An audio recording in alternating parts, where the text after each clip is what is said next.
What's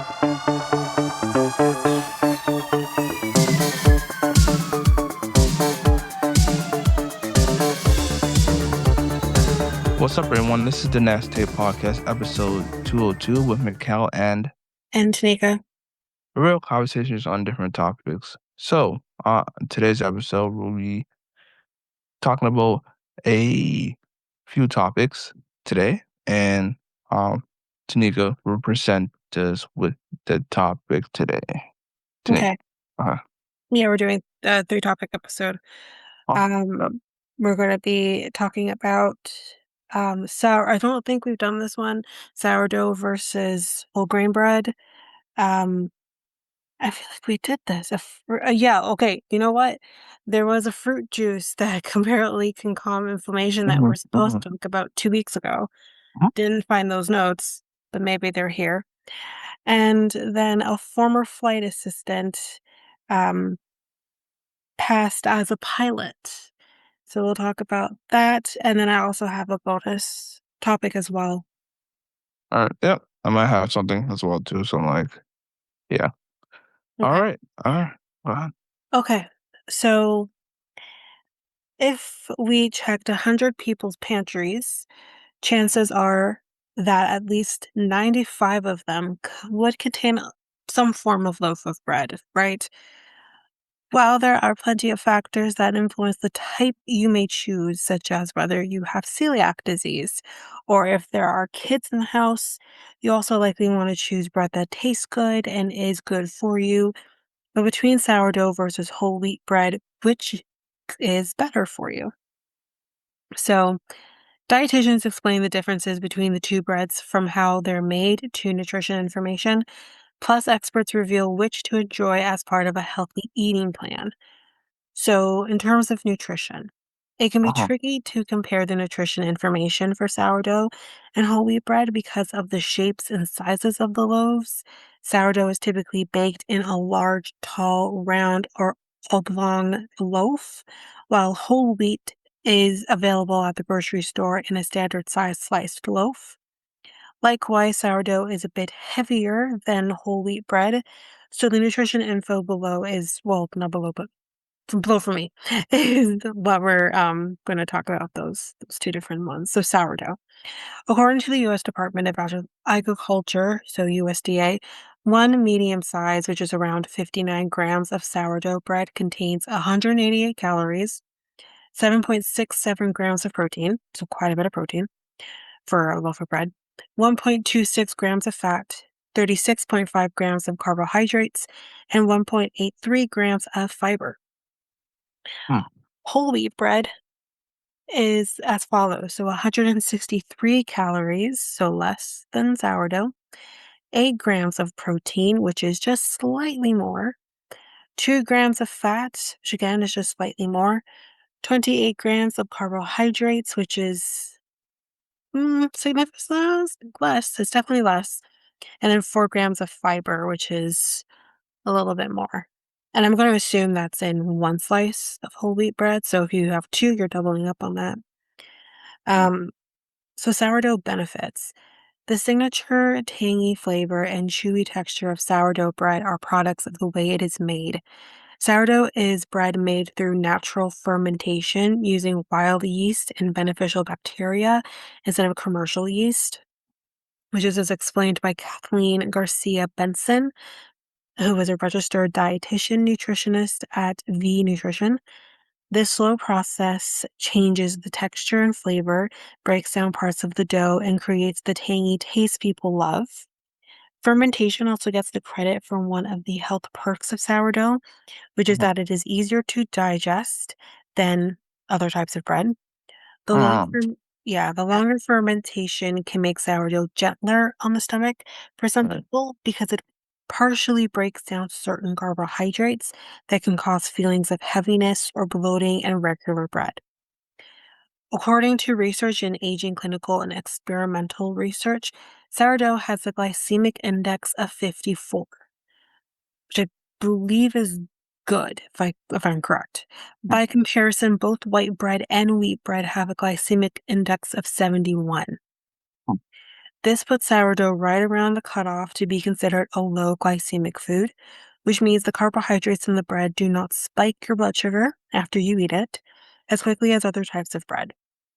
A Hmm. meta-analysis published in Critical Reviews in Food Science and Nutrition found that sourdough bread had a lower impact on blood glucose levels than non-fermented bread at both 60 and 120 minutes after consumption. Many people experience a steadier blood sugar response compared to regular bread, which means that sourdough may be better bread choice for people who are watching their blood sugar. So obviously someone who's potentially, diabetic or has PCOS or PMOS. Mm-hmm. Um, so people, who need to watch their blood sugars essentially. Though it's important to consult a dietitian to get tailored recommendations. The fermentation process may help improve nutrient absorption, especially for minerals like iron and zinc, Right. which was said by Lauren Maneker, who is a registered dietitian, nutritionist, and women's health expert. Per review in the journal Life, fermentation may reduce the concentration of anti-nutrients that hinder nutrient absorption, making minerals more available for use by the body. So, you're getting certain vitamins or minerals in the foods you're eating, right? So I guess what they're saying with sourdough, it creates better absorption of those vitamins and minerals. So potential downsides of sourdough. So sourdough still raises blood sugar like any carbohydrate. So pairing it with protein or fat helps with energy and glucose management. It's also added that while fermentation does break down some of the gluten in sourdough, it does not eliminate all of it. So that means like don't eat any type of bread. Well, not correct. Hmm. They're basically saying because this is still a carb, Uh-huh. which I believe most, well, not I can't say all carbs. I'm not sure if all carbs, but in terms of breads, that it's not gluten free. So for those people who have celiac disease, sourdough is not a safe option for them. You're still going to have to go out there and find a gluten-free bread. And I do believe though that there are gluten-free sourdoughs. So they are out there. Mm. Um so Okay. Hmm. yeah. Some store-bought versions aren't true fermented sourdough, All so right. the quality varies, which I mean, I think obviously, maybe cooking your doing or baking, I should say, your own sourdough bread is probably more beneficial. You know what you're putting in it. And you're going through the correct process. But Hmm. from what I understand, sourdough is a very long and tedious process that, people during COVID had time to do, but now we're back to normal life for the most part. We don't have time to um do a sourdough bread anymore. Um, so whole wheat bread benefits. Whole wheat bread is made from whole grain flour, which retains the bran, germ, and endosperm, making it higher in fiber and nutrients. As we've said, whole wheat has 4 grams of fiber. Hmm. Yeah. So having all of those different things in any, let's put it this way, in any carbohydrate you're consuming does make it better. Obviously, still eat in moderation, but Hmm. fiber helps support healthy digestion, boosts satiety, which often makes you feel more full, and maintain stable blood sugar levels. Because it digests more slowly, it can support steady energy and longer fullness between meals. A study published in Preventative Nutrition and Food Science found that people who had diabetes who ate whole wheat bread daily for 12 Hmm. weeks, which I couldn't eat bread daily, but whatever, Yeah. daily Hmm.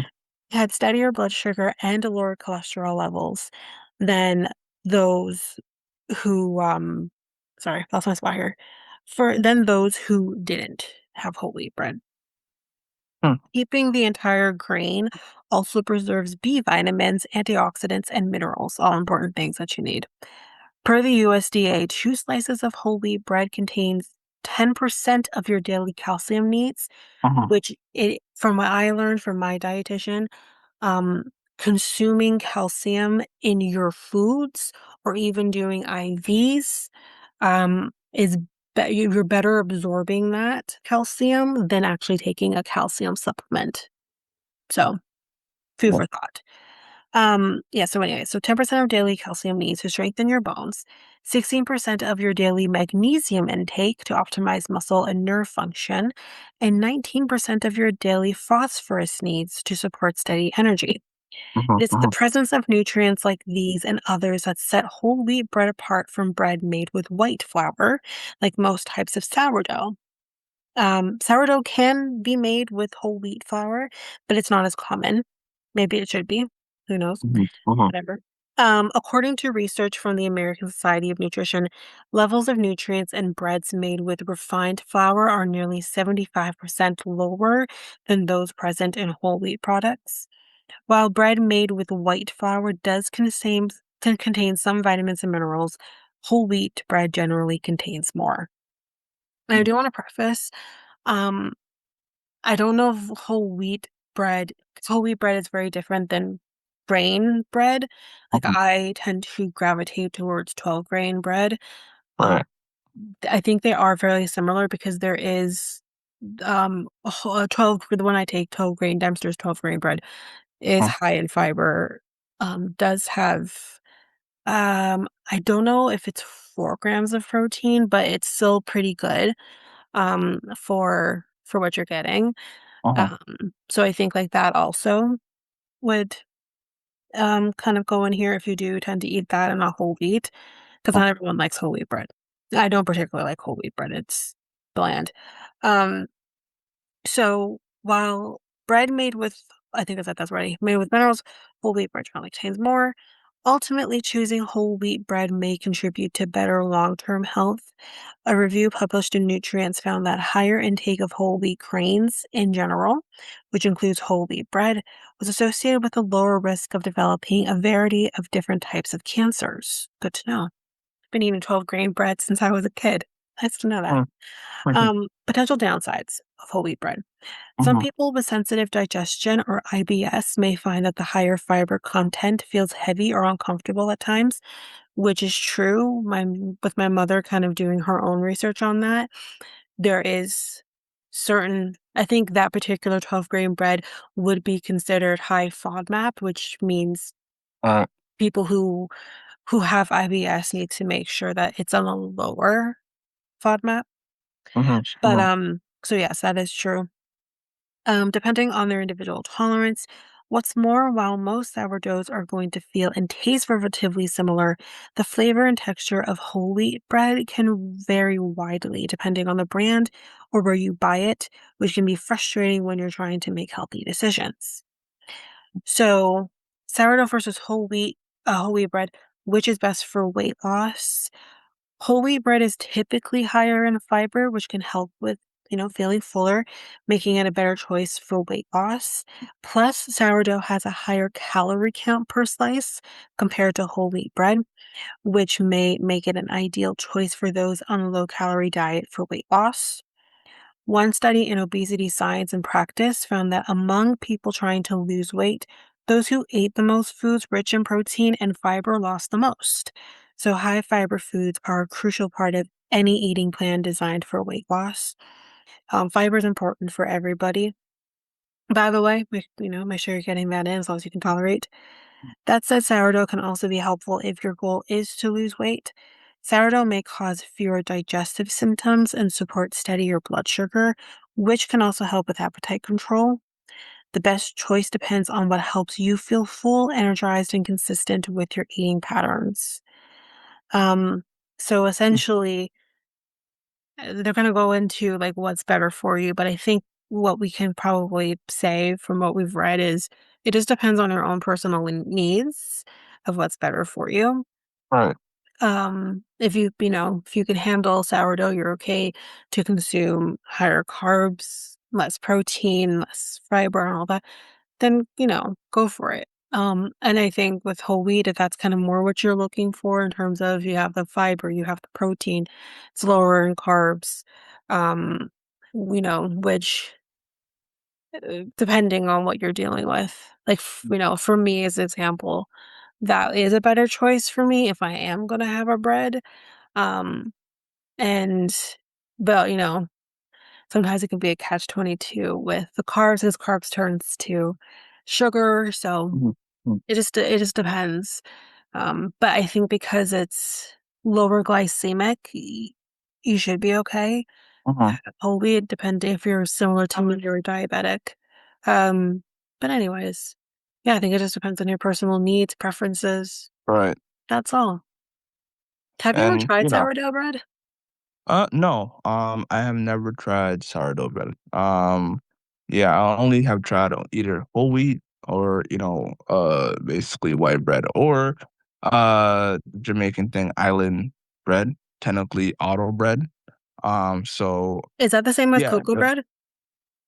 yeah. Oh, It's no, no, cocoa no, bread? no, well, is it the same? Not really. Okay, Island bread, auto bread is that's what I meant. They're both the it's called island bread okay.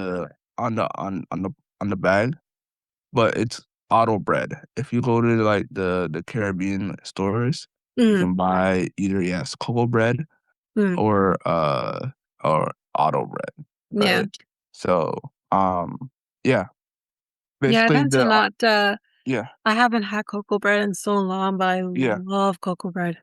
yeah, whole is pretty good. There's different types of cocoa bread. It's the butter one. There's Yeah, the plain one, and then I think there's the I don't know if there's a whole wheat one. Is there a I whole don't wheat? know. I've definitely had what would be considered less, I don't know, maybe it was the regular. Might have Uh-huh, just been the regular, but uh-huh, uh-huh, uh. no cocoa Yeah, bread. yeah, but they'll people always say, like, the whole wheat is the more healthier bread, but I don't know how it Yeah, I the thing is with whole wheat bread is that we've gone back and forth with whether or not whole wheat bread is good for you mm, versus just eating like in terms of people because we've been on the or not maybe not so much now. I think we're now on the sourdough kick, but mhm, the mhm. whole wheat kick really kicked in kind of when we were preteens kind of era Yeah, yeah, and it lasted for some time. But it's the whole thing about it is whole wheat any different than just eating plain white bread because, right, you're trying to stay away from having white flour, um, um, and having the same effects that white flour has on the body, but whole wheat mhm, flour mhm, does have a similar effect on the body that white flour does, mhm, in terms of carbs turning into sugar um, and if you're, um, uh, if you have what's the word? Why is it not coming to me right now? Insulin resistance.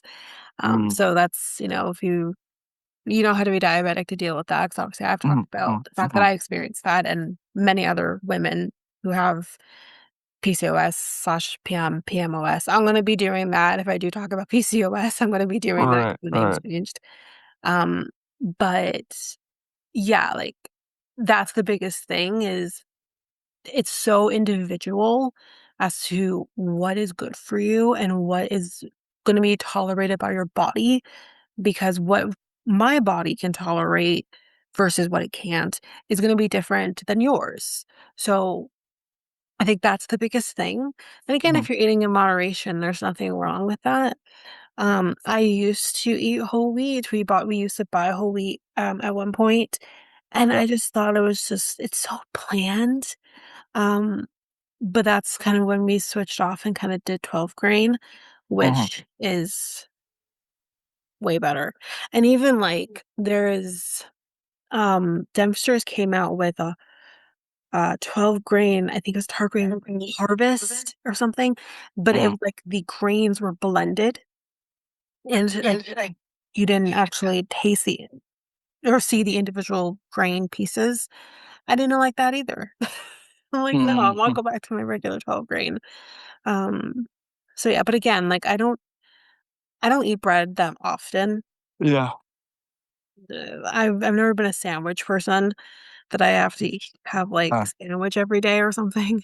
I'm a I'm a sandwich person, so, like, I had to Yeah, get make sandwich during lunchtime, so, like, yeah, yeah.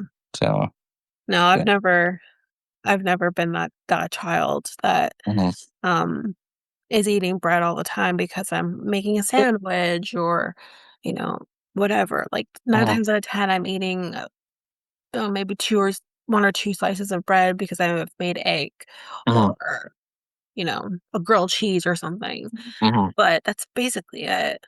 Yeah, okay. Alright, yeah, Anyways, well, yeah, go ahead. that's that. But let's move on to another health kick one, but this is now the fruit juice thing, which again, uh, I was supposed to do this 2 weeks ago, but couldn't find the notes. So here Yeah, we go. Here are the notes. yeah. So most of us think of an orange juice as a simple breakfast habit. Not me. I don't like orange juice. Something Mhm, you pour without much thought. Yet scientists are discovering that this everyday drink may be doing far more in the body than quenching thirst. So, a recent study has shown that regular orange juice consumption can influence the activity of thousands of genes inside our immune cells. Many of these genes help control blood pressure, calm inflammation, and manage the way the body processes sugar, all of which play an important role in long term heart health. I think I'm going to have to start to learn to like orange juice. What the hell? Um, the study followed adults who drank 500 milliliters of pure pasteurized orange juice every day for 2 months. After 60 days, many genes associated with inflammation and higher blood pressure had become less active. These included NAM, okay, NAMPT, IL-6, IL-1B, and NLRP3, which usually switch on when the body is under stress. Hmm. Another gene known as CGK1, which affects the kidney's ability to hold onto sodium or salt, if you don't know what sodium is, which, anyways, also became less active. So that would help with your blood pressure because salt is not great for blood pressure. Such changes match previous findings that daily orange juice drinking can reduce blood pressure in young adults. This is noteworthy because it offers a possible explanation for why orange juice has been linked to better heart health in several trials. The new work shows that the drink does not simply raise blood sugar, instead, it appears to trigger small shifts in the body's regulatory mm. systems that reduce inflammation and help blood vessels relax. Interesting. Very I interesting. I thought orange juice have acid in there. There is, because oranges are acidic, um, Mhm, but it's not to the point where you can't consume it. You can mhm, consume anything that's acidic. Like you my great grandpa apparently used to take like a teaspoon of apple cider vinegar every day. mm, Which is actually very much recommended. So maybe it's not so much the orange juice, mhm, but the fact that it's acidic. mm, Maybe it's the acid. I don't know. mm, Natural compounds in oranges, particularly hesperidin, which is a citrus flavonoid known for its antioxidant and anti-inflammatory effects, seem to influence processes related in high blood pressure, cholesterol balance, and the way the body handles sugar. The response also varies by body size. People carrying more weight tended to show greater changes in genes involved in fat metabolism, while leaner volunteers showed stronger effects on inflammation. mm, A systematic review of controlled trials involving 639 participants from mhm, 15 studies found that regular orange juice consumption lowered insulin resistance. Okay, that's mm, it. I'm buying orange juice. Like, what the mhm, heck? And blood cholesterol levels. Insulin resistance is a key feature of prediabetes, or again, as I've just mentioned, PMS. And high cholesterol is an established risk factor for heart disease. Another analysis focusing on overweight and obese adults found small reductions in systolic blood pressure and increases in high density lipoprotein, so HDL, often called the good cholesterol, after several weeks of daily orange juice consumption, which this is this is just proving to me that I need to start liking orange juice because my HDL levels actually, I think it's high means it's bad or low, whichever one is not good, it's the way it's going. So, all reasons, this is just great. Um, So, although these changes are modest, even slight improvements in blood pressure and cholesterol can make a meaningful difference when maintained over many years. More clues come from studies that examine metabolites, the tiny molecules produced as the body processes food. Mhm. A recent review found that orange juice influences pathways related to energy use, communication between cells, and inflammation. It may also affect the gut microbiome, which is increasingly understood to play a role in heart health as well. Mm. One study showed that drinking blood orange juice for a month increased the number of gut bacteria that produce short chain fatty acids. These compounds help maintain healthy blood pressure and reduce inflammation. Volunteers also showed improved blood sugar control and lower levels of inflammation markers. Now, Hmm? now I wonder if it's talking about natural orange juice, not the ones It's you see in the saying store. it's saying that it's was this unpasteurized, Mhm. which would be more natural. Um, I So, believe it is, or was it? Yeah, I think it was unpasteurized. so you would have to buy an orange in the store and get it squeezed. You could do that, Yeah. but you could probably also go to like a health food store and get natural, better for you orange juice. Mm. Because you can go to the health food store and get pure cranberry juice, for example, which Yeah. tastes like crap. Yeah. But anyways, you can. You can't go to like for example, if you have a UTI, which, Mhm. I've dealt with in the past and Mhm. had to get cranberry juice and have to have that pure cranberry juice to do it because you can't go and get like ocean spray cranberry juice. It's full of sugar. Mhm. So you don't wanna have to go get, like, a Tropicana that has high sugar most likely, Mhm. um, which is not gonna be beneficial when you're dealing with, doing that in hopes to combat high inflammation or high blood sugar or Yeah. maintaining your blood sugar. That's counteractive. But going into a healthy planet, you're most likely gonna find what exactly we're Mm. talking about here. And The that's where, the yeah, that's where like I feel like where a lot of people make the mistake when they read that and they're like, oh, so Yeah. now I can buy Minute Maid. I was like, Yeah. Yeah. No. Like, if you're going and getting an orange because I was thinking that too. I'm like, "Oh, yeah. I don't drink orange juice. No one in my family drinks orange juice." But my boyfriend has orange juice, but it's probably high in sugar orange juice because I can Mhm. see the Mhm. bottle, like, he just gets it, like, a No Frills or something. That's not gonna be what you want. Literally go into Healthy Planet because they have a I don't know if they do in the Pickering one, but the one by Yeah, me they do. Yeah. Yeah, we no, pick no, one. I know they have a Healthy Planet Oh, in oh, Pickering, oh, sorry. but what I'm saying is I don't know if they have a very wide grocery option in the Yeah. same way that Ajax does, Yeah, I because know. Ajax is I much see it. bigger. They have Yeah, yeah, yeah. yeah, It's newer and it's yeah, I see what you're saying. Yeah, yeah, because I went to the one in Bitcoin. It's a lot smaller. yeah, yeah, yeah, no, that one is much smaller. I haven't been in there in a long time, but, Yeah. and the one here in Ajax used to be smaller too when they were at the original location. Uh-huh. Uh-huh. But now that they've moved to where they are now beside Costco, Mhm. they are much bigger Mhm. and they have um, more to choose from when it comes to their grocery option. Mhm. You can also buy like ready-made food there. Like it's a very different experience Yep.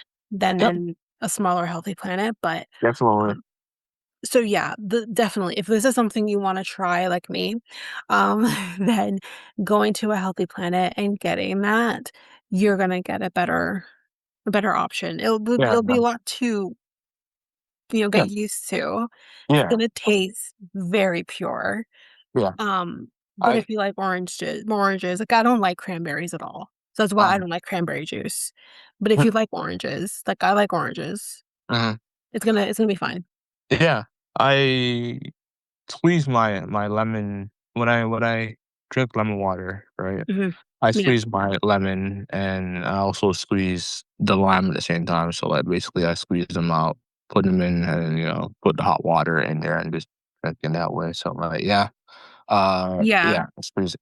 Yeah. Which again, So it still makes me wonder if it's so much about the orange. Like, I think partially, yes, it has to do with the oranges because of something that's in the actual orange that may not be in another acidic fruit. Mhm, But I do wonder if you were to do like another acidic drink mhm, or another acidic fruit, that it would potentially have the same or similar effects that orange juice would have.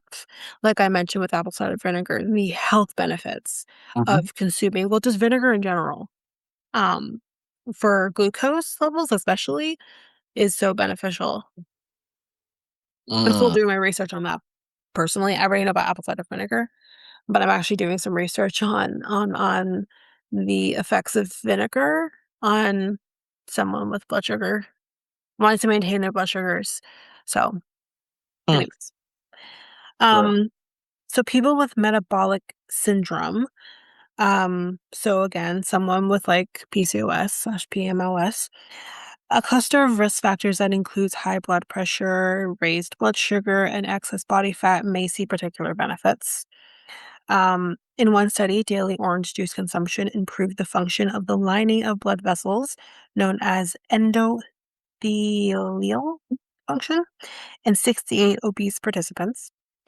Endothelial function describes how well blood vessels relax and widen, and better function is associated with a lower risk of heart attacks. mhm, Not all studies report the same outcomes. A broader analysis of blood fat concentrations found that although levels of low density lipoproteins, or LDL, often called the bad cholesterol, often fall, other lipid measurements such as triglycerides and HDL may not change much. Even so, people who regularly drink orange juice may still benefit. A study of 129 workers in an orange juice factory in Brazil reported lower blood concentrations of apolipoprotein B, or ApoB, a mhm. marker that reflects the number of cholesterol carrying particles linked to heart attack risk. So that is that for that. And again, mixing vodka with your orange juice, y'all, doesn't count. Okay. Yeah, It's definitely yeah. It definitely would be great, but it doesn't count. I used to mix my lemon with, like, juice mix as Mhm. well, so, like, that's not Oh, yeah, that's no. good. You lose the benefit at that point. Yeah, yeah. Yeah. Okay, so the next one. A former flight attendant from Toronto posed as a pilot and received hundreds of free flights.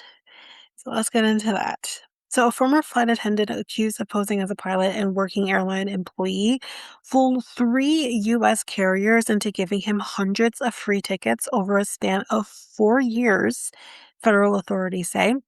But precisely how he is alleged to have done it and why the airlines wouldn't have caught on sooner, great question, has industry insiders scratching their heads.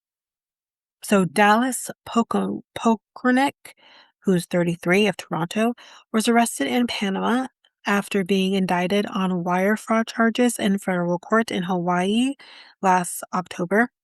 He pleaded not guilty following his extradition to the United States. His federal public defender declined to discuss the case. According to court documents, Pokorinik was a flight attendant for a Toronto-based airline, wonder which one, from 2017 to 2019, then used fraudulent employee identification from that carrier to obtain tickets reserved for pilots and flight attendants on three other airlines. Court documents contained no explanation of why, in an industry focused on flight and airport safety, the airlines didn't recognize the credentials as invalid. The indictment did not identify any of the airlines involved, but said the U.S. carriers are based in Honolulu, Chicago, and Fort Worth, Texas. A spokesperson for Hawaii Airlines said that the company does not comment on litigation. Representatives for United Airlines and American Airlines did not immediately respond to emails from the Associated Press. One Canadian carrier based in Toronto, Porter Airlines, said in an emailed statement it was unable to verify any information related to the story. Air Canada, which is based in Montreal but has a major hub in Toronto, said it had no record of Pokranik working there.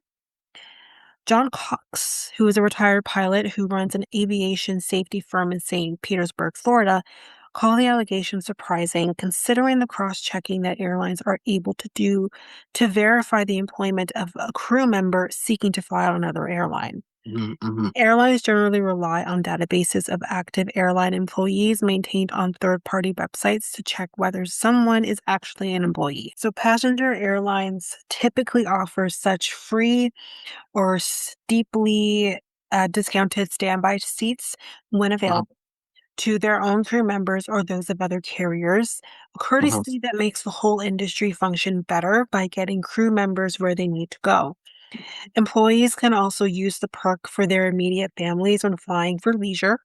mhm, Sometimes employees might sit in one of the jump seats with shoulder harnesses in the cockpit or in the cabin, but federal rules prohibit the cockpit jump seats from being used for leisure travel.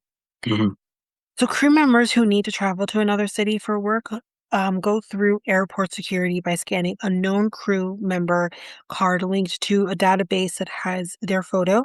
Said Bruce Roger, who's an airline pilot who owns an aviation consulting firm. They uh, also uh-huh, present uh-huh, an employee badge and a government issued identification. Using the known crew member process for leisure travel is not allowed. For leisure travel, crew members can purchase discounted standby tickets or request a jump seat. With a standby ticket, a crew member reaches the gate via normal airport security screening.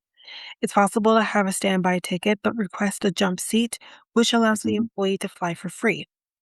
The plane's captain must approve who rides in the cockpit jump seats. Often, that's a licensed pilot by Federal Aviation Administration regulations. Also mhm, allow for others with official reasons to be there, like a Defense Department evaluator, an air traffic controller, observing a crew member, or a representative of the manufacturer. In 2023, an off-duty airline pilot riding in the cockpit of a Horizon Air flight said, quote, "I'm not okay," just before trying to cut the engines mid-flight. What the oh, okay. What the hell is happening? That pilot, Joseph Emerson, later told police he had been struggling with depression. Then mhm, do it on your own time. Don't bring the rest of the world down with you. mhm, mhm, Sorry. Don't do it, but I'm just saying. mhm, Um, a federal judge sentenced that man to time served last November. Not good enough. Pokranik asked to ride in the cockpit, prosecutors say.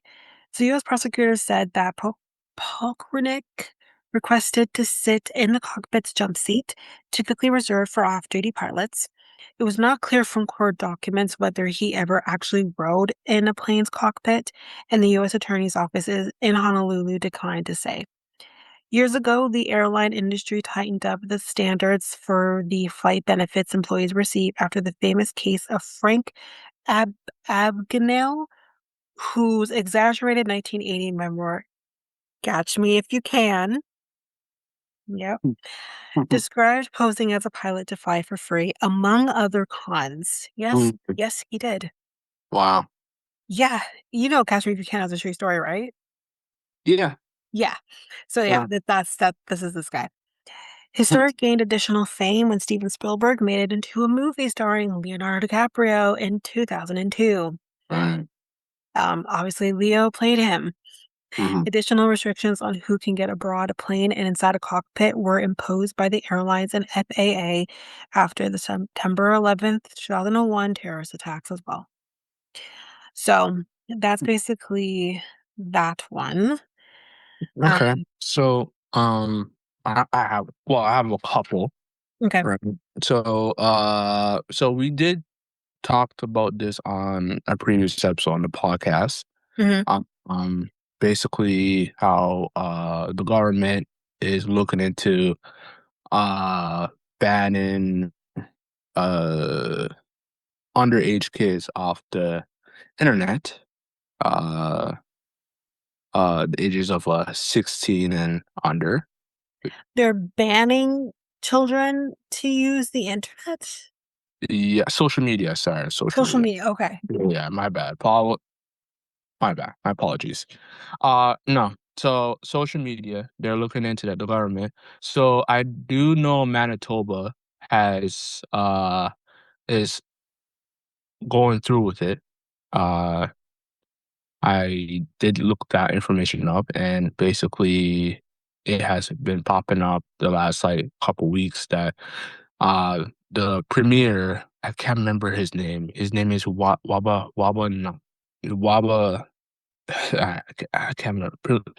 I'm just gonna name him the Manitoba premier for now. But Mhm. he has looked into it, and he has agreed that they're looking into banning social media from for 16-year-olds. So, and then Ontario's looking into it as well, and other provinces are also looking into it. But yeah, it looks like it's about to be official soon. I don't know when, but I guess my it's going only it's going which to I agree with doing this, but I guess my only question is, how do you truly prevent someone who's 16 and under from using social media? If it's a matter of you have to, state your age on whatever platform you need to state your Mhm. age on, you Yes. can lie. Yeah, so basically what they're doing is like UK has this thing like they're regulating social media. So they want social media websites to have a face scan thing. But a face scan thing isn't enough because Yeah, someone who security for yeah. right, because, like, I mean, I don't know if you would say that's now, but when I was Oh, in my early 20s, I yeah. could pass as being in my late teens still. Mhm, mhm. But There are people nowadays who could be 18 and yeah. actually, you Yeah, know, yeah, yeah. they Yeah, don't yeah. look 18. So Yeah. that's not enough. Yeah, and also ID scan as well. So, like, Okay. ID, and, I think the ID, like, the scanner would detect if it's fake or not, so, like Well, yes, I would imagine in yeah, the yeah, ID so scan, it has to be a government issued ID, mhm, and mhm, it would have to have your birth date on there. exactly. So, So, that's what our government's looking into. UK said in the UK, it said they were successful on doing the ban for kids in social media, hmm, and that's where I think the Manitoba government got the information. He also asked if it's okay for basically parents. Or they look into, like, surveys, and surveys came out, very positive on that. So, like, parents do care around Canada about their kids being mhm, on social media. yeah. So I'm guessing that this is going to happen soon. But yeah, I'll keep an update on that. You heard about prediction markets, right? Sorry, what? Prediction markets. Do you know what that is? No.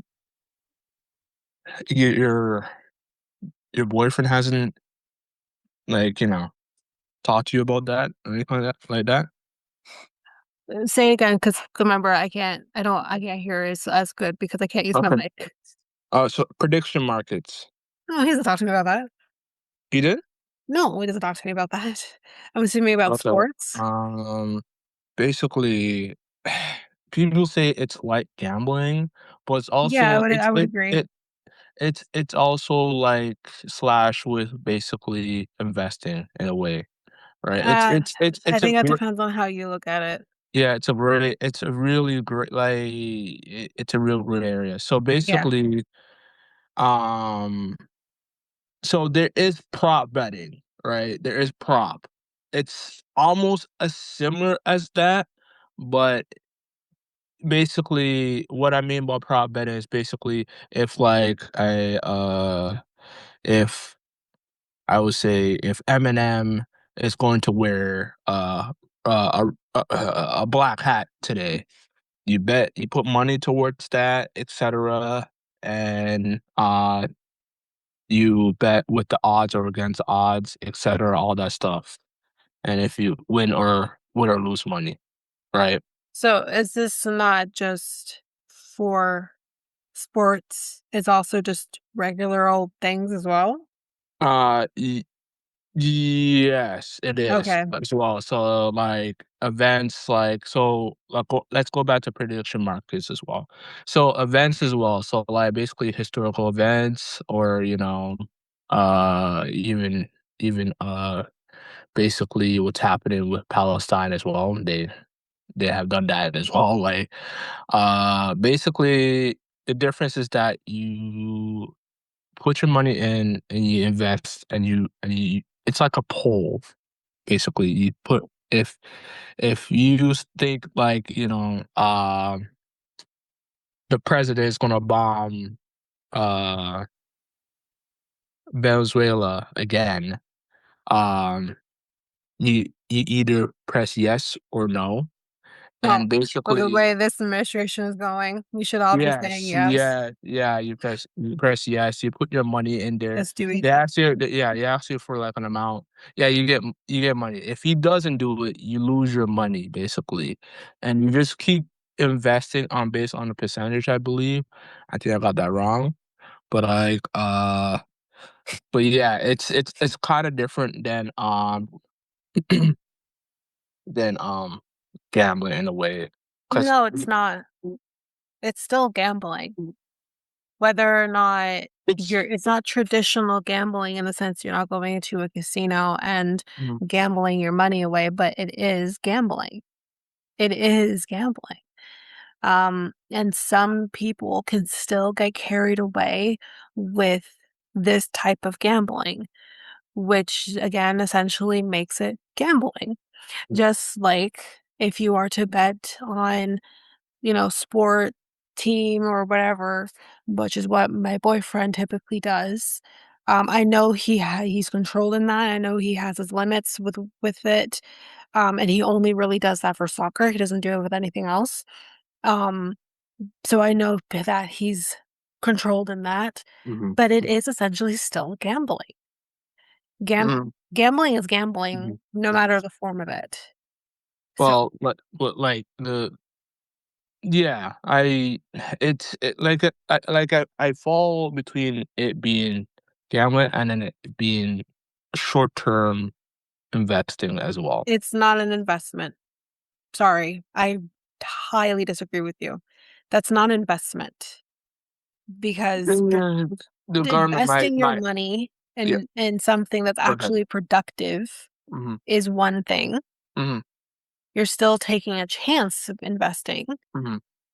but that I don't consider gambling. If you're investing into a GIC or a company or like whatever you want to invest your Yeah. money into, y- or if like we talked about with that last situation that people were getting scammed, mhm, you are taking the risk. It's a different it's a serious risk, but it is a risk nonetheless.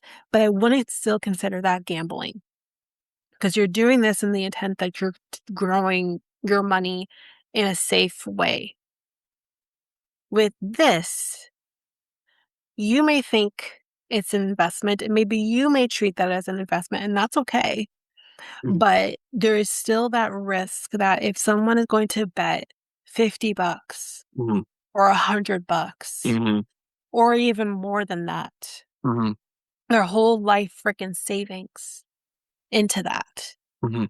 and lose it all, So is that not still gambling? uh see, the difference is that you don't exactly lose versus like that. So like yes, in traditional, like, prop betting and betting in general, you lose your money.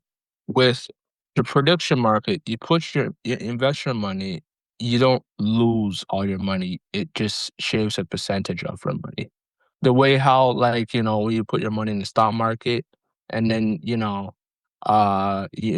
invest into a company and the capital gains tend to like when you first invest it shaves some of your money because it's the first day you invest, and then it just goes up and down, up and down, up and down, and then like when the stock market goes down, it goes basically down with it, unless you don't dollar cost average. The same thing with this. You can dollar cost average within the prediction market that you're in. So like, you can put some more money if you want to. With betting, you just bet your money, and then it's either you win or you lose, right? So like, that's why I said there's a difference into the prediction market, because you can still invest, right? And there's a contract with the prediction market as well. So like, uh, let me just get the description here. So the prediction markets are markets where people trade contracts based on future events. The idea is that a crowd knowledge can help forecast outcomes like we talked about here. Will a candidate win an election? Will inflation rise above X? Will movies make over $1 billion? So basically, you can basically, that's why I said you can dollar cost average. You can't dollar cost average when it comes to betting something. You either win or you lose. It is what it is. So uh that's the difference between, that's why I said like it's kind of like short-term investing, but it has its gambling traits into it as well. So I wouldn't do it. I'm not a fan of gambling. I'm more of like the guy that likes to just invest and just leave it there in the stock market and just basically let it grow as it is.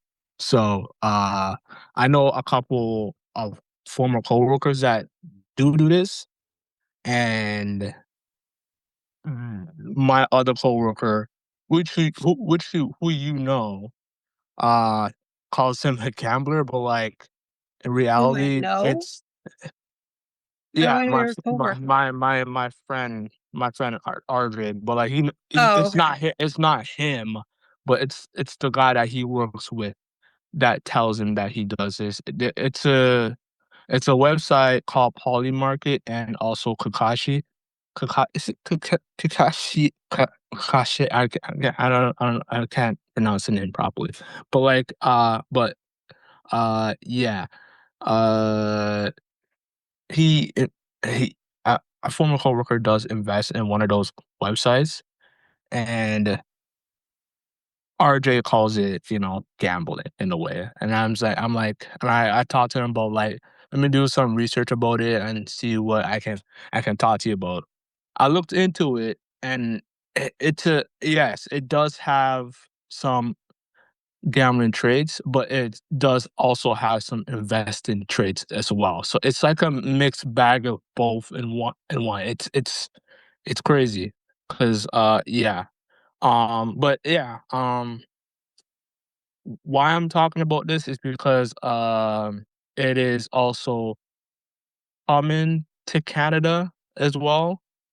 So this is basically, it's only popularized in America. And the two websites that are popular, I just confirmed them: Polymarket and it's the website that starts with a K. Yeah. But yeah, it's also if you don't know, a brokerage called Interactive Broker. Mhm. Uh, you don't know that one? No. And my bank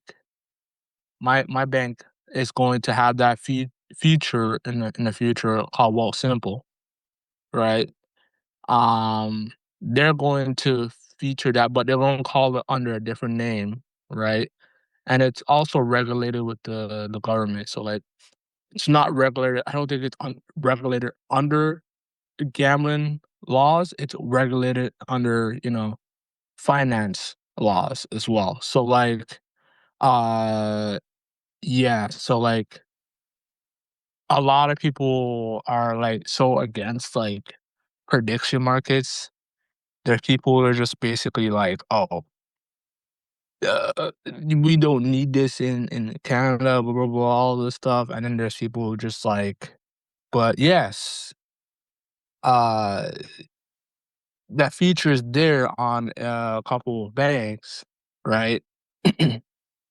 But you don't have to use it. You don't have to like touch it, or you don't have to just add it to your portfolio. Right.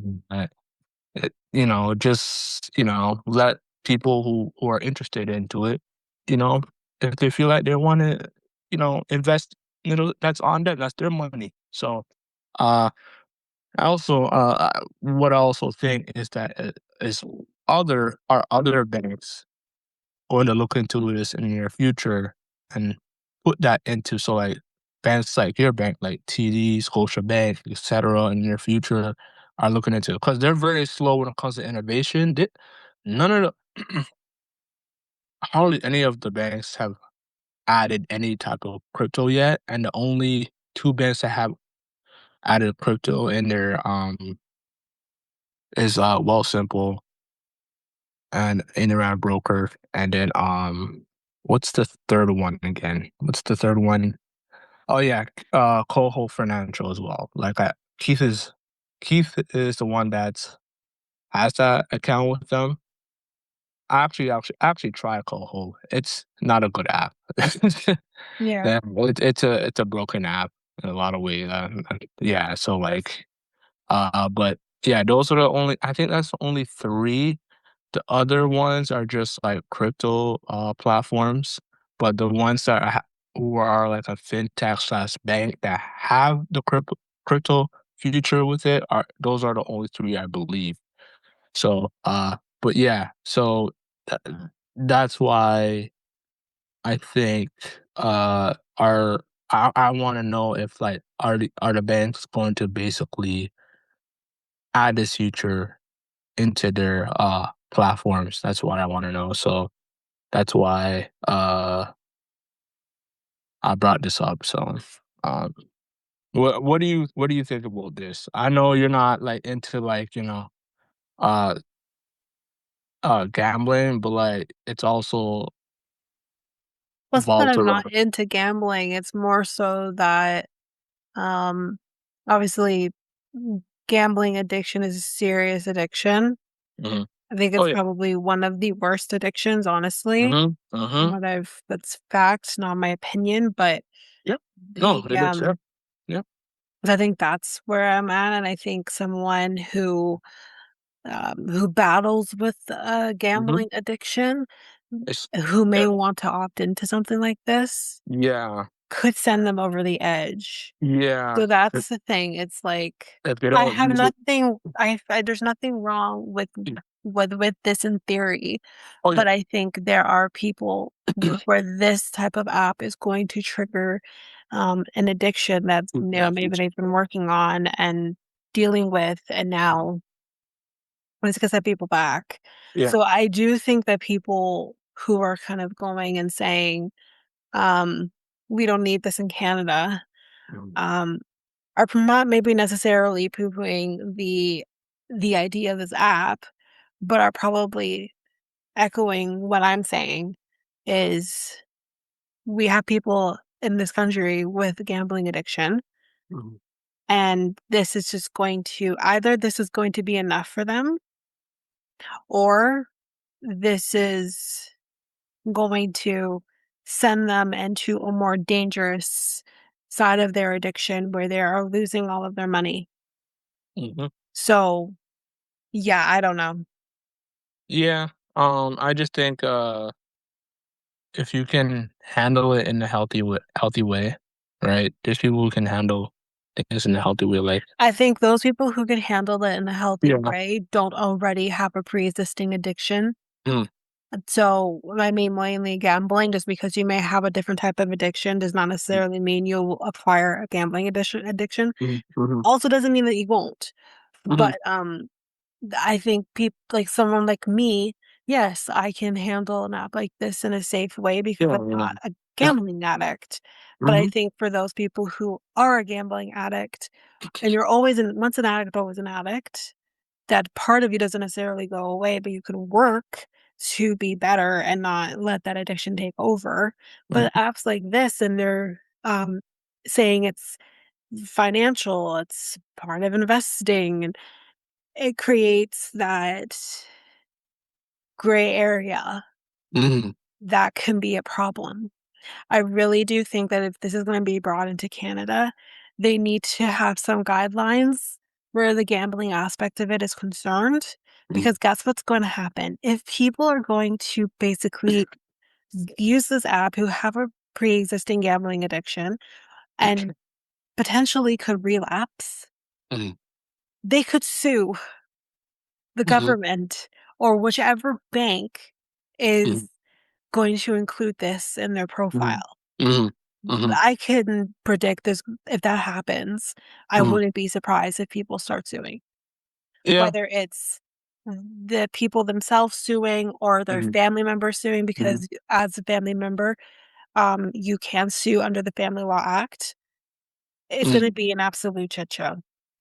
Yeah, yeah, yeah, I do agree with that. It's just, I remember when the stock market was used for for gambling right out during the pandemic because people didn't have their, their jobs, and it was a lockdown and every single thing, and people were Yeah, just that's the thing. Like, using stuff like, like I think the just stock market is still a form of gambling. You know what I eh, mean? it depends how So it depends how you depends on how you're you, doing it, but I think the stock depends. market, generally speaking, Mhm. is one way of gambling. It's not a traditional sense of gambling, but it Mhm. is gambling. Mhm. Mhm. Investing your money is Mhm. gambling. It's Mhm. traditional sense of gambling, but it is gambling in the sense that you're hoping your money is going to rise, and if it does dip, it's only gonna dip a little bit, but then what if it does dip more than that? You are gambling with your money, but it's just, it's maybe a more ethical way of gambling with your money because the I hope is to yeah, create investment. yeah, and the thing is, to add on that, it's just, um, yeah, it, I, I see when people say it like that, like it's, I'm not saying that you wouldn't you don't understand it or anything like that. It's just like there's more towards the stock market than just like, oh, okay, you put your money in and it just goes down, blah blah blah, all that stuff, or it goes No, up. I'm not You saying that it also, always oh, goes down. okay, I'm okay, not okay. saying that. Mhm, Obviously, you invest into the stock market or mhm, whatever, you are going to have moments where your money is going to rise. You're mhm, also gonna the stock market essentially is going to have ebbs and flow. mhm, That is a given. If you think mhm, it doesn't, then you do not understand the stock market.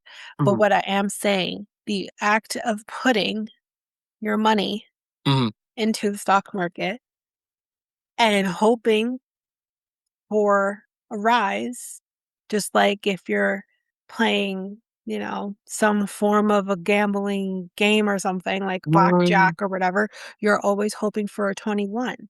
But then your money's going to go down and maybe it could be a huge down. We don't, mhm. you don't know. You gotta And trust the stock for market.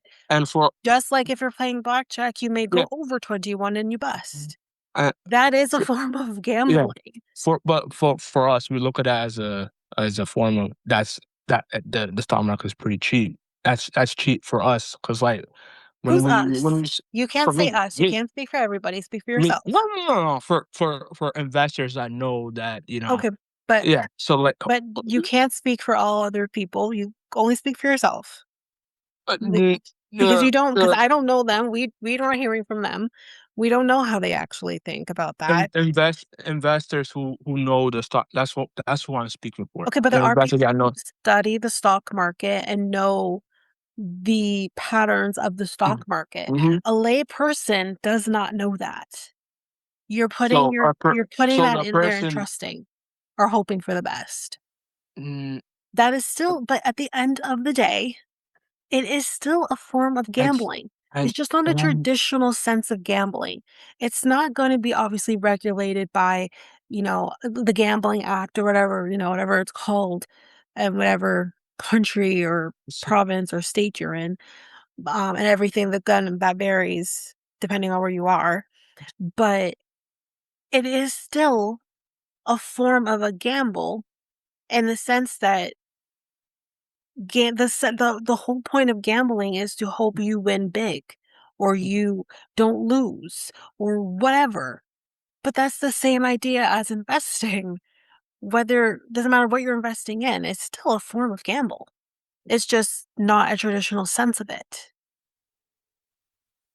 And the way I think you have to not be so black and white with what you think gambling is. Where I'm more in the gray of Yeah, no, the thing gambling is can that I be feel like gambling is like you basically you put your money into something and then you either win or lose, right? but it's not. Where the stock market relies on you invest into a company. But You it's actually still not. you hmm? But it's not as black and white as that. It is gambling is a gray area It's where it's not just about winning or losing. You're literally putting your money into something and hoping that either you're going to quote win, unquote win it big maybe or you're lose. going to either lose your money, whether it's all of the money. Like, for example, Mhm, if you're going into a casino and you're going in there with $100 mhm, and that's your limit, right. you either are going to double that 100 or you could lose 20, 40, 60, or all of it, which essentially is what can happen with an investment. You're going to put whatever money you're going to put into your investment. Either that investment is going to increase little by little, or it's going to double, or whatever, or it goes the other way where you could lose a little. Some cases, as we've seen in the past, lose it all. Uh-huh. But the okay. And sometimes those are people's life savings that they're putting in to an Mm-hmm. investment and hoping for the best. So at the end of the day, and people can lose their money or at least lose a huge chunk of that. That is a risk that you are taking. Gambling essentially is a risk, no matter how you put it. So we may agree to disagree on this, and that's Mm-hmm. fine. Hmm. But I I think just think I being just think so literal with what yeah, gambling yeah, yeah. is actually detrimental. I just think like but there's a big difference between But the there isn't. And I think there I'm not saying there's you're wrong, yeah but saying that I'm wrong is is actually also a problem because it is essentially gambling. It is because you're putting your money and risking it the fact mhm. that you could lose that money. It's not about winning or losing. That is not what gambling is about. That's not what it's Nah, about. I don't The difference is, the only difference yeah, go ahead. is that you're hoping when you invest, Mm, your intention is different than going into a casino. That's the only difference. It's yeah, the my intention. intention, but that does not mean it's not gambling. I don't I yeah, I disagree with that. And that's fine, but you're not gonna convince Because me no, otherwise either. because like you're investing in a company and Doesn't company matter. That the company company could go under. listen listen the company uh pays you back. That's a difference, right? No, not if a company goes under. If they're Yes, not that's even what I'm saying. paying That's why their I'm employees, they're not gonna pay you back your investment.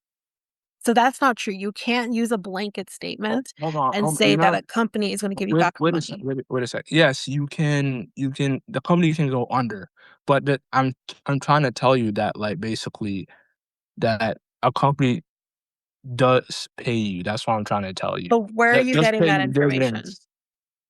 I'm the one that invests into a company. So basically, Yes, a but company that's what does I'm pay asking. you on a Where are you monthly getting that basis. information? Did you Uh, read the contract to know that that's what's gonna happen? yes, You read it a from company top does to pay bottom. you. A company does pay you dividends every monthly, and some companies pay you monthly. Some companies pay you quarterly. So like if you invest into a bank like TD Bank, they they pay you quarterly. So they pay you they reward you for investing in them quarterly. So like if you invest into a like I s- like I said again. RBC, and you have like just say like 300 shares into them. Exactly. And I'm not gonna give you like the right math, but like if you invest into like 300 shares, they will just pay you for investing it into them on a quarterly basis. That's how the stock market is, right? It's not there are people who treat it like uh gambling because they don't know how to invest properly, right? The way how you're making it sound is the way how every investor is doing it that way, which is not But how there are investors. investors that do. So it's not a matter of that I'm Mhm, saying that, but there are mhm, out there. There are mhm, a lot of investors that mhm. do it that way. And Yeah, and those are and called again, you're those are also called then trusting those investors to actually do the proper thing. That in of itself is also a goddamn gamble. So that is what I'm getting at. mm, You you're doing the right thing and making sure you're educating yourself on that and yes, making sure you're investing properly and and essentially hopefully not treating this as a gamble. But that's not everyone's experience. and I And you just have want to do to that. Yeah, acknowledge that that's not everyone's experience. and that's why I feel like that's where you're probably picturing that to everybody, But and that not but everybody's like that. again, there are so many cases of people we just talked about one a Mhm, couple weeks ago, mhm. where someone is trusting investing into something and that person was not trustworthy Oh, or well, that's whatever. yeah, That that's is a a gamble. scam. That's yeah, It's a a scam, gamble. Like but it's a it's scam. also I feel like we said it then. Ah, If I'm going to invest, mhm, I'm going to get the information that I need and do that on my own. At least then I know that I'm making a proper decision. mhm, But there are mhm, people who don't. And I'm sorry, but I do believe those people are treating the investment as a gamble mhm. because you're hoping you're going to make money from that, but you're actually not. Or they don't understand how this works, as you said. But that That's doesn't yeah. still take away from the fact that when you're putting money into a stock market or Mhm, whatever, you are gambling with your money because yes, you're getting dividends, but if that company goes over, you can kiss those dividends goodbye. They're gone. And I don't know how much money if you've gotten more out of it than what you put into it, which whatever mhm, then, fine.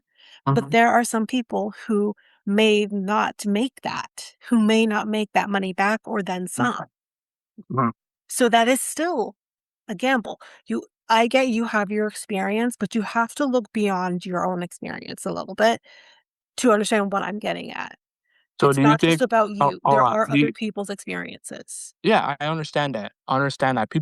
I'm just trying to say it, but you the way that you're trying to say it, you're generalizing it to everybody. That's what I'm just trying to say. Not everybody has the same strategy, right? Okay, but that's That's fine. But then don't when I'm agreeing with you, don't mhm, disagree with me.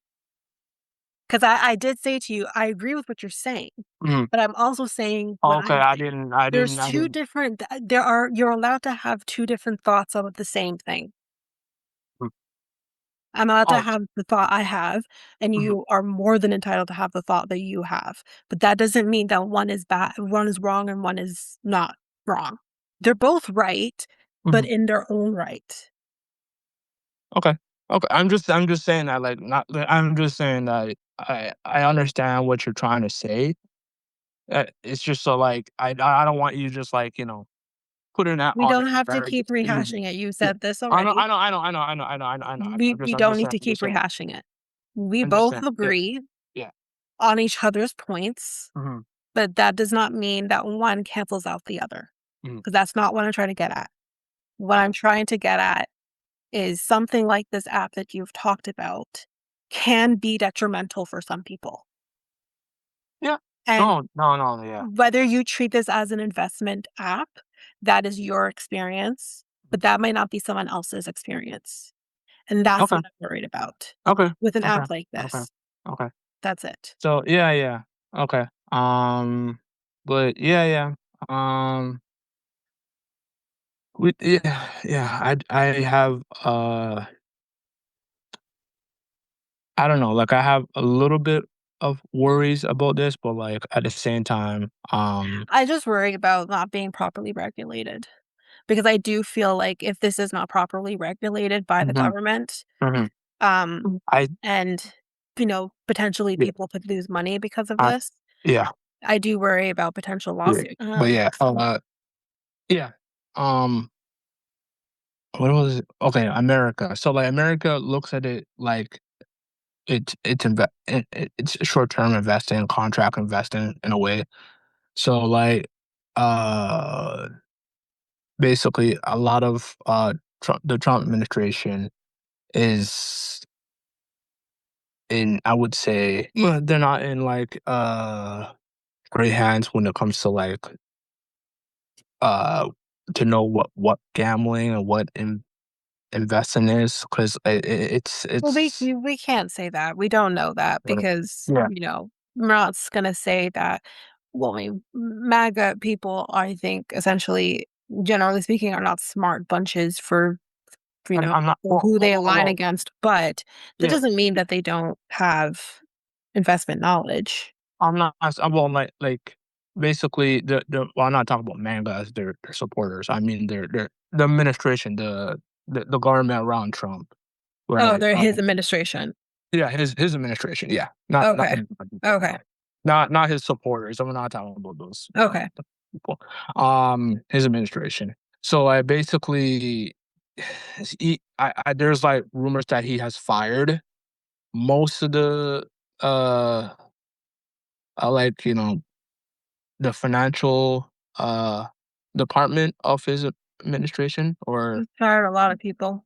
yes. So, like, that's why, like, there was an article saying that, like, that, there's some states that are fighting this, but are saying that this is like a type of gambling, So but then that's then his so then if so the is Trump's administration pro this? yes, he's pro, Then I'm against it. You should have led with that. pro, You should have led with and it. then basically when his administration is gone, then they might regulate this more further. So, Well, like, yeah, either basically, they'll regulate yes, it or they'll take it yes, out completely or whatever. It just depends on who yes, comes in there. yes, yes, yes. So, like, basically, that's why I'm saying I'm not worried about Canada, 'cause, Well, that's the basically, thing. they're probably gonna, like, rename it to something else and then Well, regulate that's it besides really the point. hard. Whether they're going to rename it to something else, that's besides the point. But it's more about the fact that I don't believe that the states gambling regulations and policies are as strict as maybe what we have here or even other countries. So I Yeah, think that's the problem. yeah. Because, like, for example, going to my reality world for a second, Yeah, go ahead. for Yeah. those who watch 90 Day Mhm, Fiance, in particular mhm, before the 90 days that was on, a couple weeks ago, mhm, if you know Laura and Burkhan, their storyline, mhm. Burkhan was a gambler or is a gambler. Um, And he said that he was gambling to pay off his debts. He's an addict, so let's just call it what it is. Yeah. But he was gambling in Turkey. That's where he's from.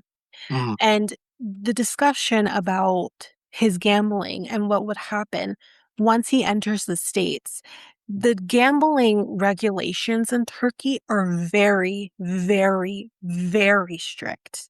mhm, Essentially so strict that gambling is probably to the point of being illegal, if you really think about it. It's very strict. mhm. Whereas if he goes into the States, it's a freaking free for all in comparison to where he currently is. So I Mhm. think that's the problem. And I don't think Canada is as strict as Turkey, but we're definitely more strict than Yeah, no, we're with our we're pretty strict when regulations. we're pretty safe when it comes to our, like, Yeah. financial We don't, situations. we don't play with that. Yeah. We promote, you know, gamblers, dealing with their addictions and stuff like Mhm, that. So that is very important for people in this country, in this yeah, province as well. So it's I think it is a very different thing, but that's mhm, why I go back to um this needs to be sure to be properly regulated because even if we have their gambling regulations, Mhm. even if they do a name change, it doesn't change the premise of that app. It doesn't change the fact that it's still similar to one that is in the States. That does not take away from the fact that the government or the bank or both could Mhm. be at risk of libel. Mhm. So that's the biggest thing. We don't want the banks to protect themselves to a point where they're ironclad, depending Uh-huh. on the situation. Yeah. We've seen that before too. Yeah. But, you know, it could become a problem. So I think there are safer ways that we can invest than something like this, that this in and of itself seems it could Yeah. be safe, but it could Yeah. trigger other things. Yeah. Yeah. No, like I do agree with that. It could trigger like, like you said before, like it could trigger people who don't know how to use it right, gambling, etc., all that stuff. Or Like, just essentially just trigger yeah. something in them to Yeah. go and do more Yeah. traditional gambling. Uh yeah, yes. Yeah, so it could lead to that. Yeah, I do agree with that. Like, because if this can lead to that, it will lead to the other thing as well. So like Yeah. it is what it yeah. So yeah, yeah, all I can say is just like, um just do your research and just be smart when it comes to uh your money. Basically, that's all I can say. Otherwise than that, uh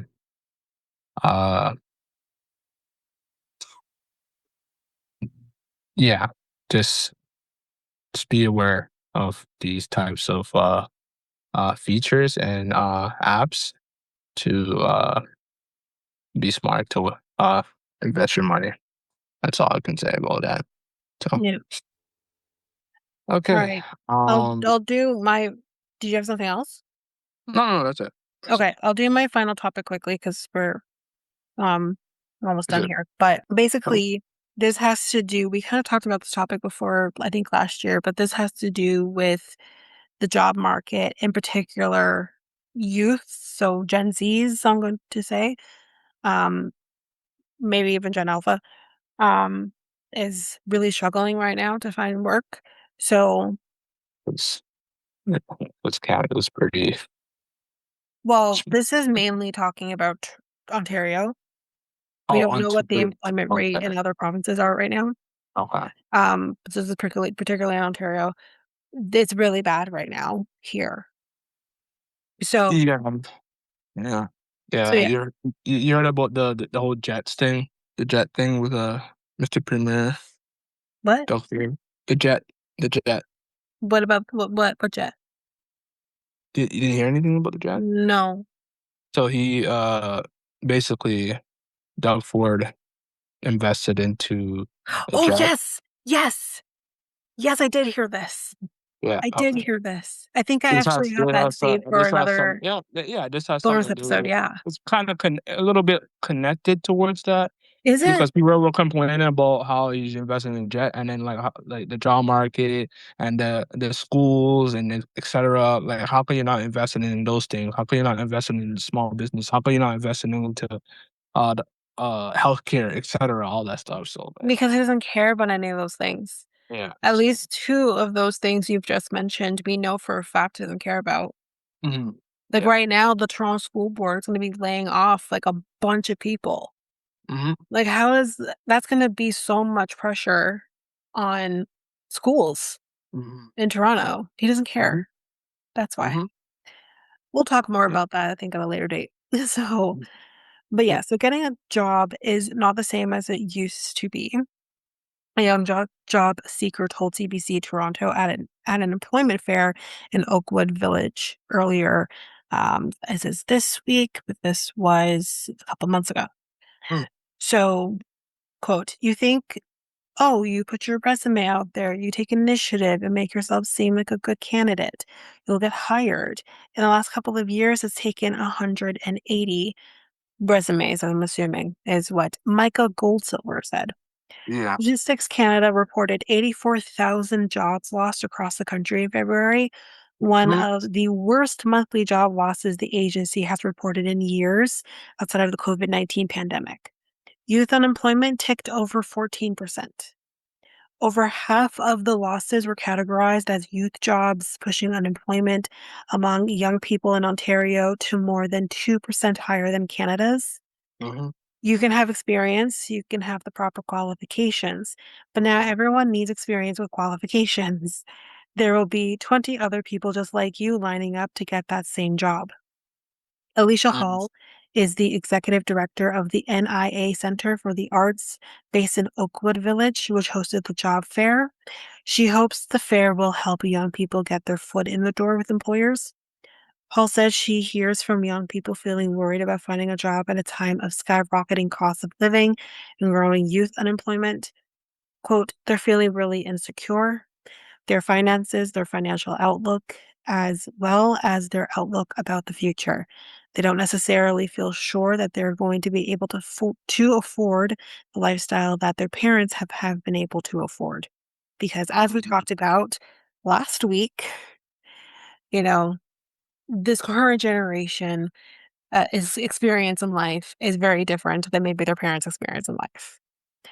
Um, Yeah. at the job fair, some attendees spoke about struggling to find a position that wasn't temporary.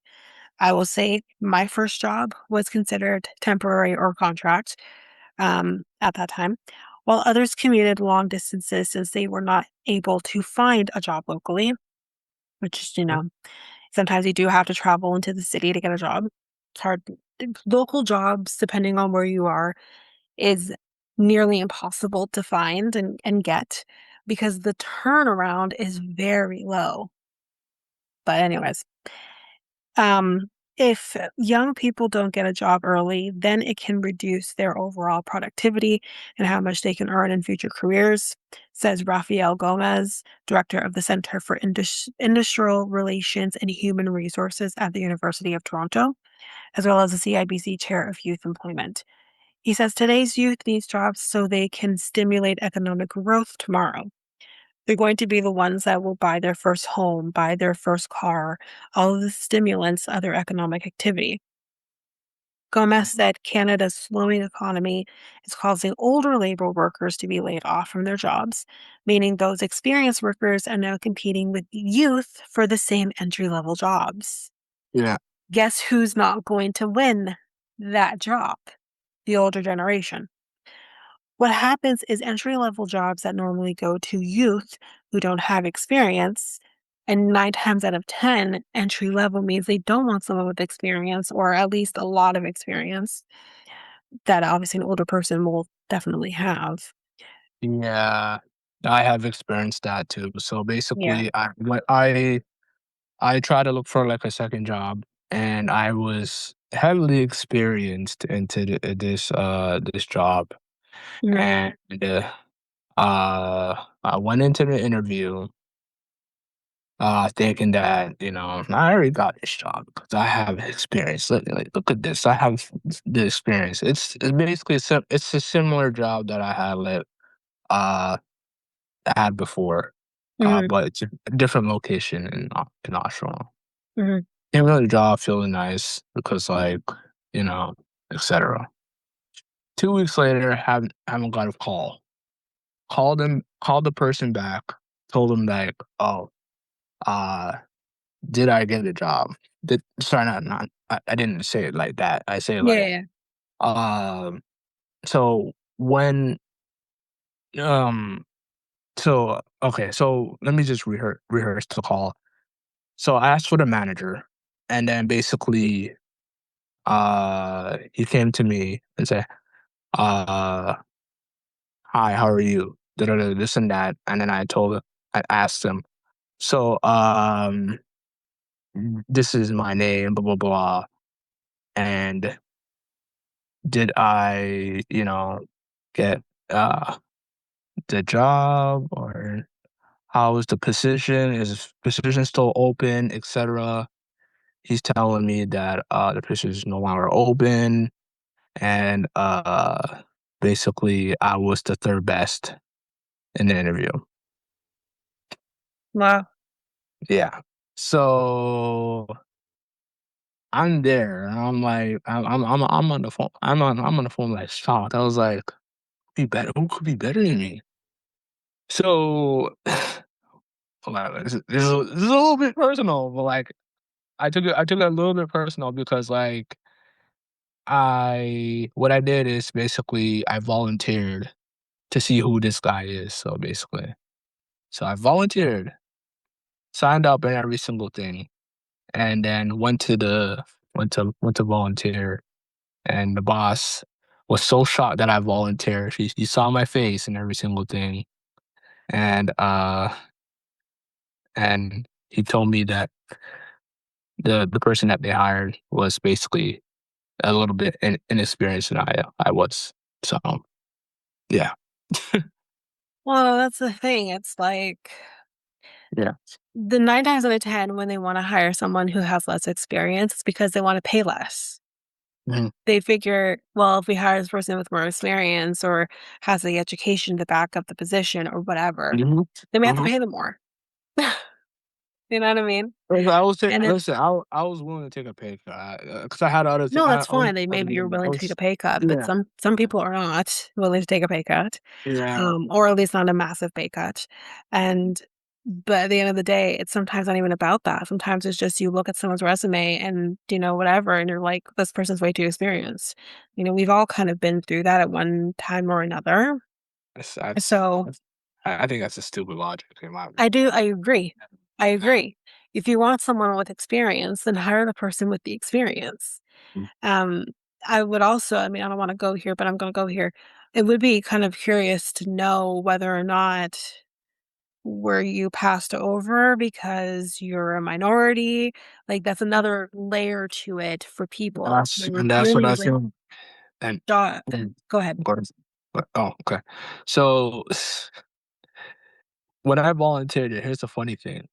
I looked around and the people that work in there, they're all white.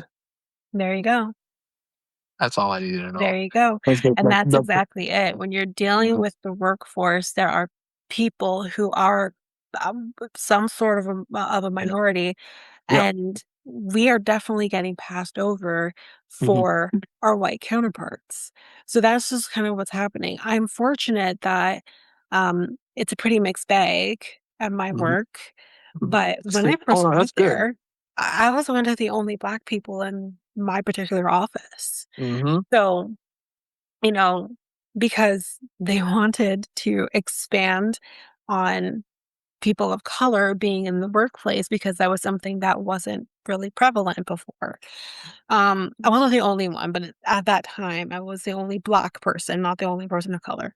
Yeah. But yeah, that's and where my mom works, the admin staff are mainly people of color, except Yeah. for one that they just recently hired.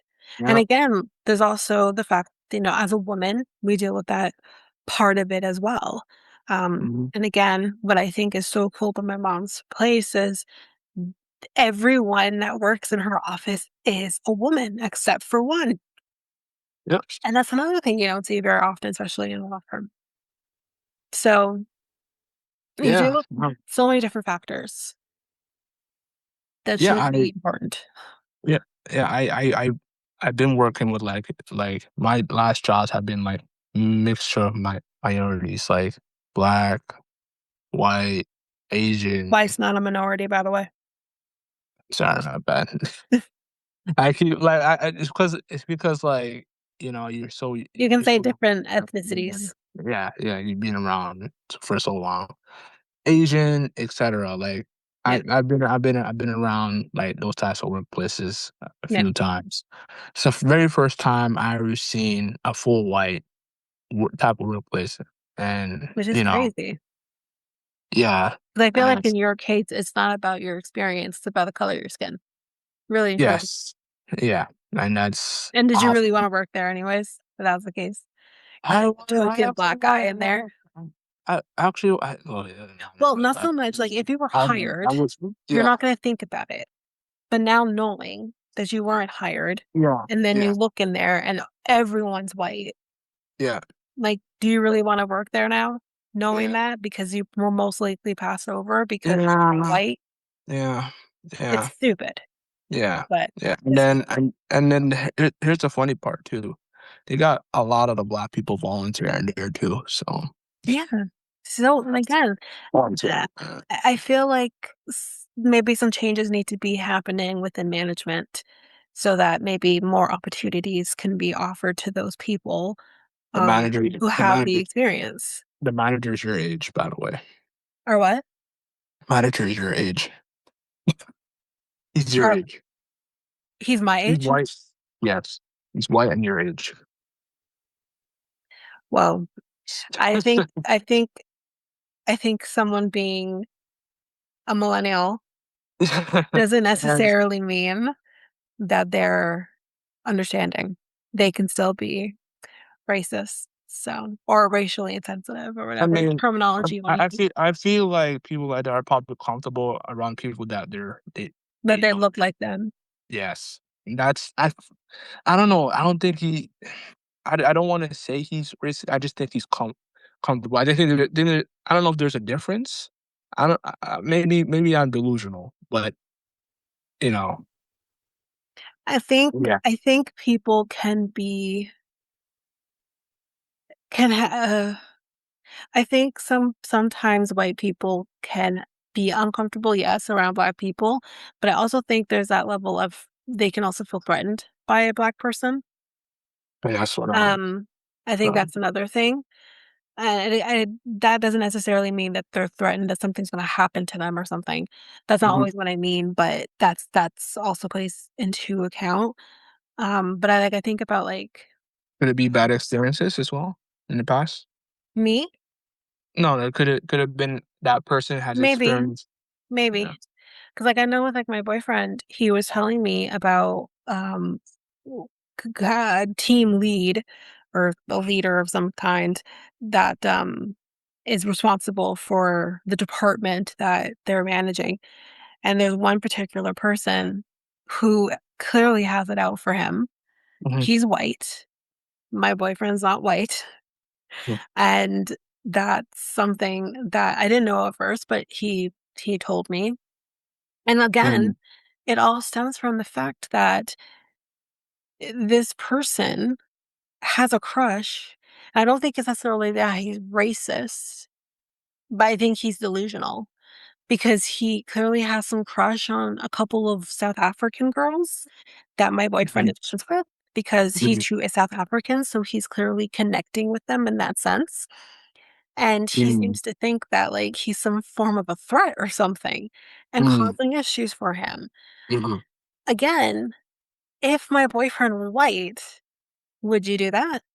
Probably not. No. But because my boyfriend is a tall black man Mhm, who, if you don't know him, can maybe be intimidating, mhm. you you would, feel threatened by him. And it's Right. just it's ridiculous. But that's the other thing is you have these people who take a personal thing and have it Mhm, then affect their work because mhm. that particular person had my boyfriend suspended right before Christmas Alright. for something completely stupid. Right. That he's never been Yeah. suspended for before. This is the problem. Mhm. You Mhm. you I don't know.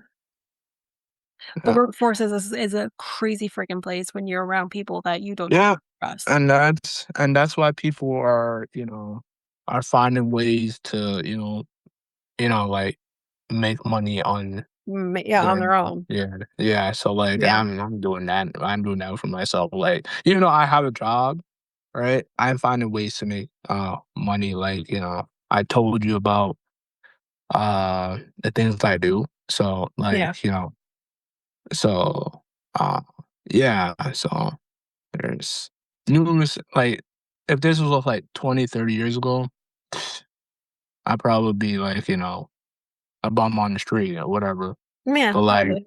100%. yeah, so, like yeah, so, like, if like, you can do a lot of things nowadays. You don't have to rely on the I mean, it just depends on your situation as well. So like, Yeah. um, um, on you don't have to rely on the job market, or you just can, create something or find something that that will help you make an income. So much.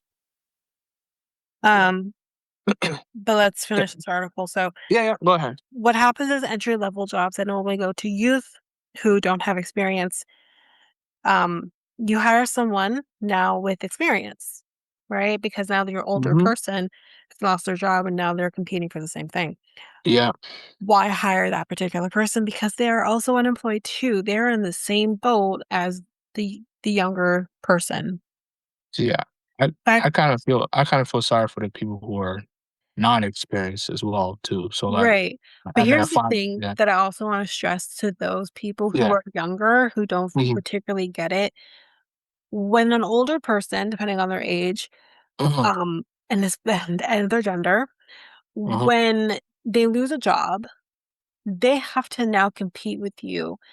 And 9 times out of 10, they're not gonna go with the older person because that person's most likely gonna wanna be paid more money than maybe they're willing to pay to an entry-level position. So, that's the problem here. It is so difficult for an older person, especially a woman, to Hmm. find a job once they've lost their job.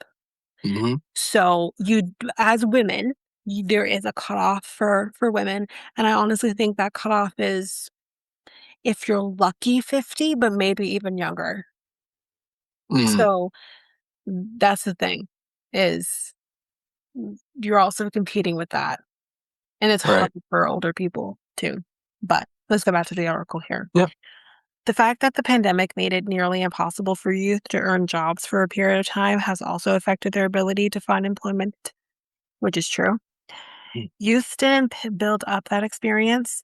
They didn't build up those social networks that would allow them to now call on them to create Mm-hmm. those jobs. Youth job prospects also weren't improved by the government, bringing in temporary foreign workers in response to labor shortages following the pandemic. Also true. I don't know why we did that, because this is now probably a biggest culprit for why our unemployment um, rate is so high. Like, Mhm.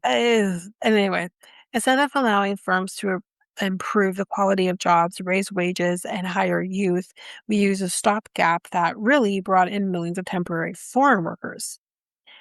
There are free services that help young people find jobs and support them through the application process. Timothy Lang, president and CEO of Toronto based nonprofit Youth Employment Services, Lang said it is important for young people to separate themselves from the pack by going into the business and meeting the hiring manager in person. Even if they say just submit it online, they might remember you. Well, We've hold seen on. lots of I, examples where they still hire you on the spot. I fucking hate when people say that. It's Go gotten go harder. go to the hiring manager, and usually the staff member's like, "No, you gotta put your resume right here." Yeah, Oh, and I hate when the staff member tells me that, because the it's thing gotten that's gonna harder. happen, it's gonna happen. She's gonna put it in the drawer, and it's gonna be forgotten. Yes, but I think again, like, the problem is that when you also have to put in an application online because that's Yes. the only way you can do it, you're Mhm. also still becoming a number in that group Yeah, as that well. too. And you have to deal with a whole bunch of people applying for the same position, you Uh-huh. know, and you've just become a number. And Uh-huh. when this person said that, the youth of that time during COVID who did not have work experience because Uh-huh. they couldn't, Mhm. lost that opportunity. That's what's going on with my brother right now. Mhm. So when you have someone who doesn't have a lot of work experience or maybe Mhm. none, Mhm. and then they have to go put in a resume online with a bunch of other people who either have more experience than you or just a work history generally, you are a number that's Mhm. most likely going to be looked over. Right. It's however way you do it, it's like you're screwed. Yeah, yeah. No, like yeah, 100%. Um, and then I, I s- I just I just don't like when people say go to the higher manager, and Yeah. it's ridiculous. I feel it that way is too outdated because you could also, like I said, the staff member could just decline that and you know tell you that, oh, we'll just put it here and we'll look into it, or like you said, submitting a resume online and basically um you just become a number, and it's just there's a lot of people. You're not the only one that's basically applying to the job. There's a lot of people that have to look at it. There's a huge lot of lists now, so that are applying to that specific job. So yeah, you're lucky if it's like the managers picking out the lottery in a way. So yeah. Just a couple paragraphs left here. So one of the most Yeah. important things to do during a job search is to stay positive even when facing rejection. Mhm. You've got to stay positive because when you do get that opportunity to interview, Mhm. if there's any sort of negativity that can come across, Yeah, no, it's deflating. it is. It is The number deflating. of rejects, like my friend the other day, we were talking about it like a couple weeks ago. She had like I helped her with a resume, right? She was thankful for me helping her with her resume, and she got jobs from Canadian Tire, and then got started a job interview from Canadian Tire, another restaurant, etc. Didn't get the job at all. At all. Didn't get a Yeah. job at all. They And kept that's saying that, and exactly it's it. yeah. So and My that's the brother problem. went into two separate, I believe it was two separate interviews Mhm. at Jack Astor's, didn't get it. And then he did another interview at Applebee's, didn't get it. It problem is too is my brother is also stubborn and doesn't take advice from people who've done this before, but Mhm. because he Mhm. thinks he knows it all. But Mhm. we'll just say that's his autism speaking. But it's hard. At the end of the day, it is hard for people right now, Mhm. generally speaking, to find work. Yeah, I mean, that's it for that article. Mhm. Yeah. Mm. Um. That's yeah. Like I don't know.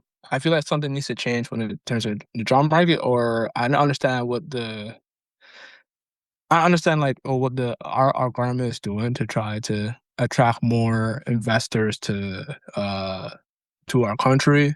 I don't understand we're just talking about Ontario, uh but yeah, to bring more jobs to Canada, so it'll be more sorry to bring more business to Canada, so people can get jobs.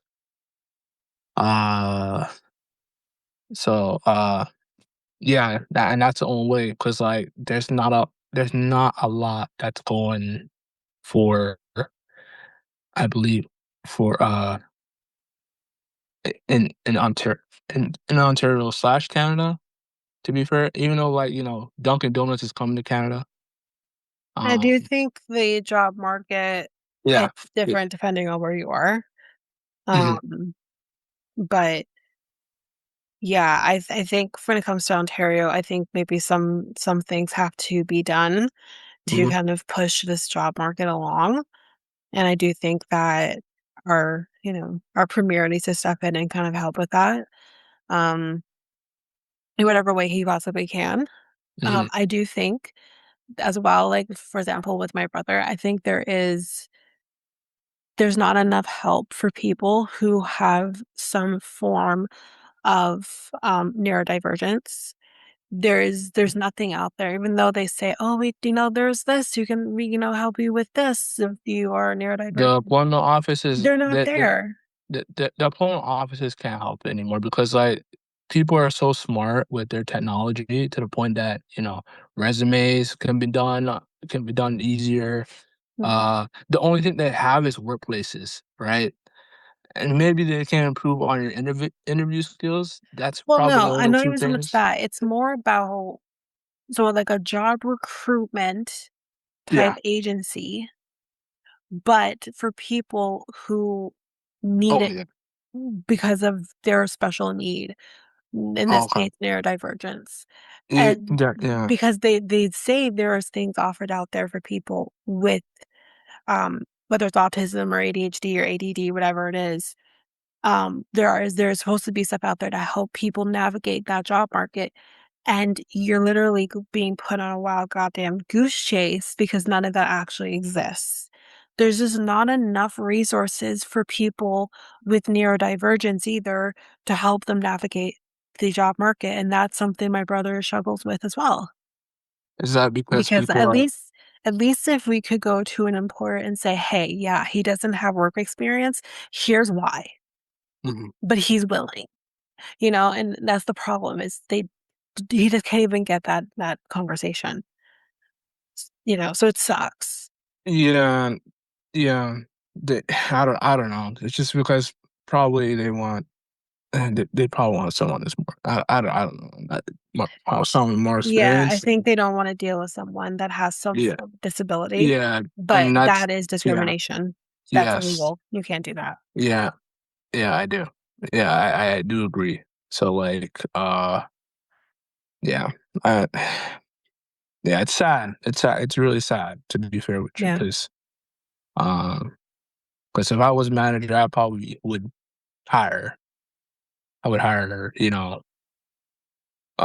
people who are different types of backgrounds and different types of like if you're inexperienced or experienced, I would still hire you. But Yeah. there's people out there in the workplace or just that the managers out there that probably had like workplace trauma and etc.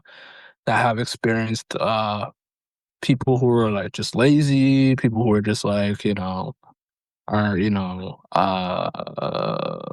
are dramatic, people who are just uh who just want to like quit, etc. Uh, yeah, I do think it's like workplace trauma with a lot of these managers, and they just like want to um hire somebody that's stable. So Yeah, well, it's yeah, really messed up. But yeah, anyways, yeah. But yeah. yep, yeah. Well, let's end it there. Okay. Um, so yeah, we'll be back. Actually, I think we're back Wednesday with the Mhm. screen take episode, and Mhm. then Thursday we'll be back with another one as well. And then we're going to be entering into Pride Month. So that's coming soon. If you liked what you heard with our podcast, you can head on over to our website, which is solo.to/next take podcast. There you can get any of the links to any of our social media, which is Facebook, Instagram at Next Take Podcast, and Twitter, TikTok, and Blue Sky at Next Take Pod. You can also find links to our Reddit page and many other things, I'm sure. Can't remember all off the top of my head. You can also email us at mikeltanyka@gmail.com. There you can send us any inquiries, if you have any questions, or also any episode ideas. And if you do have episode ideas, just make sure you put in the subject line episode ideas, and we'll add it to our list. If you also liked us, you can like us, rate us, follow us on any of your favorite podcast apps. You can rate us, however, on Spotify and Apple Podcast. We would greatly appreciate that. And we'll also move forward and share or spot a light on those who give us 5-star ratings in the future. That is it for us. We'll see you next time for the episode.